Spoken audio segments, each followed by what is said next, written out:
सुप्रभात प्यारे बच्चों, मैं आशा करती हूँ कि आप सभी कुशल पूर्वक होंगे। मैं आपकी हिंदी की अध्यापिका प्रेमचंद मेमोरियल पब्लिक स्कूल से पहली कक्षा में आपका स्वागत करती हूँ। बच्चों, आज हम आपकी हिंदी व्याकरण पुस्तक मंथन का पाठ 4 पढ़ेंगे, जो पृष्ठ नंबर 22 पर है। अपनी हिंदी व्याकरण की पुस्तक निकालिए और पृष्ठ नंबर 22 पर आइए। पाठ 4 शब्द। वर्णों का सार्थक समूह जिसका कोई उचित अर्थ हो उसे शब्द कहते हैं। वर्णों के मेल से शब्द बनते हैं, जैसे फ जमा ल बराबर फल, म जमा ट जमा र बराबर मटर, अ जमा ज जमा ग जमा र बराबर अजगर, गा जमा य बराबर गाय, ही जमा र जमा न बराबर हिरन, से जमा र बराबर शेर। यहाँ वर्णों के मेल से शब्द बनाए गए हैं। ये शब्द वस्तुओं व प्राणियों के नाम हैं। व्यक्तियों के नाम भी शब्द होते हैं, जैसे रवि, मधुर, सोनाली, गरिमा आदि। बच्चों, आप यहाँ देख सकते हैं कि इन वर्णों के मेल से शब्द बनाए गए हैं। इन सभी शब्दों का एक उचित अर्थ निकलता है, इसलिए ये शब्द कहलाते हैं। ओके।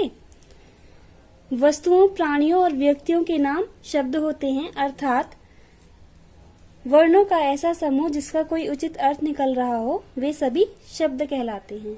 ओके। परंतु वर्णों का प्रत्येक समूह शब्द नहीं होता। नीचे दिए गए वर्णों के समूह को पढ़िए। मजर, नमल, हसद, पकस, गपड, मतल। क्या आपको इन वर्ण समूहों का अर्थ समझ में आया? नहीं। बच्चों, वर्णों का ऐसा समूह जिसका कोई अर्थ नहीं निकल रहा हो तो वो शब्द नहीं कहलाएगा। जैसा कि हम यहाँ उदाहरण में देख सकते हैं, पकस, ये वर्णों का समूह तो है परंतु इसका कोई उचित अर्थ नहीं है, इसलिए ये शब्द नहीं है। जितने भी यहाँ पर उदाहरण दिए गए हैं, इनमें से किसी एक शब्द का भी कोई उचित अर्थ नहीं निकल रहा है, तो ये सभी शब्द नहीं हैं। ओके। पृष्ठ नंबर 23 पर आइए। इन वर्ण समूहों का कोई अर्थ नहीं है, इसलिए इन्हें शब्द नहीं कहा जाएगा। जिन वर्ण समूहों का कोई ना कोई अर्थ अवश्य होता है, केवल उसे ही शब्द कहते हैं। क्या आप इन शब्दों, वर्ण समूहों को चित्रों से सही सही मिला सकते हैं? जिन वर्ण समूहों का कोई उचित अर्थ होता है, वे ही शब्द कहलाते हैं। इन शब्दों को हम उनके चित्रों से मिलाएंगे, उनके सही नाम से मिलाएंगे। इन चित्रों को केला, किताब, बंदर, पेड़, कमल। आपने ऊपर दिए गए वर्ण समूहों को मिलाकर पढ़ा, फिर उनको समझा।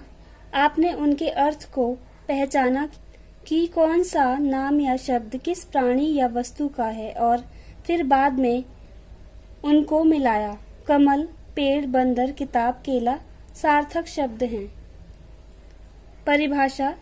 ऐसे शब्द जिनका कोई अर्थ होता है सार्थक शब्द कहलाते हैं।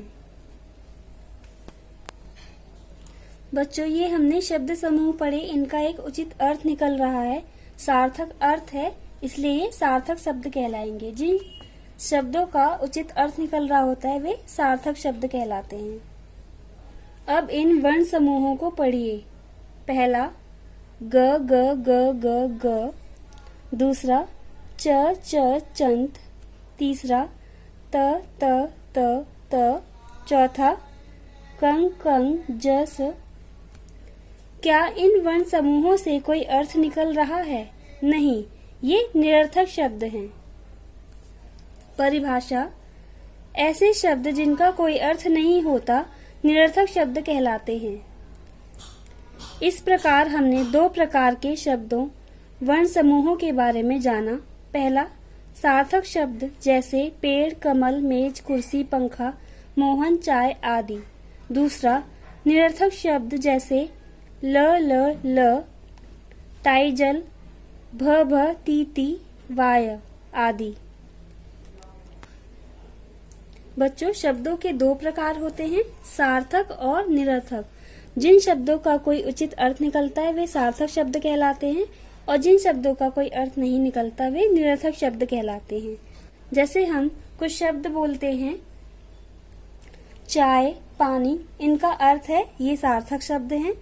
अब हम इन्हीं सार्थक शब्दों के साथ कुछ शब्द प्रयोग करते हैं, जैसे चाय के साथ वाय, चाय वाय। तो वाय शब्द निरर्थक शब्द है, इसका कोई अर्थ नहीं है। ओके बच्चों, यह पाठ समाप्त हुआ। हमने इस पाठ में शब्द का अर्थ और उसके प्रकार के बारे में पढ़ा। पृष्ठ नंबर 24 और 25 पर आपको अभ्यास माला दी गई है। पृष्ठ नंबर 24 पर आइए। बच्चों, मैं आशा करती हूँ कि आप यह पाठ अच्छी तरह से समझ चुके हैं। पृष्ठ नंबर 24 और 25 पर आपको अभ्यास माला दी गई है। आप इस पाठ को एक बार और पढ़ेंगे, उसके पश्चात दी गई अभ्यास माला को अपनी पुस्तक में करने का अभ्यास करेंगे। यदि आपको इस पाठ से संबंधित कोई प्रश्न पूछना है तो आप बेझिझक पूछ सकते हैं। धन्यवाद।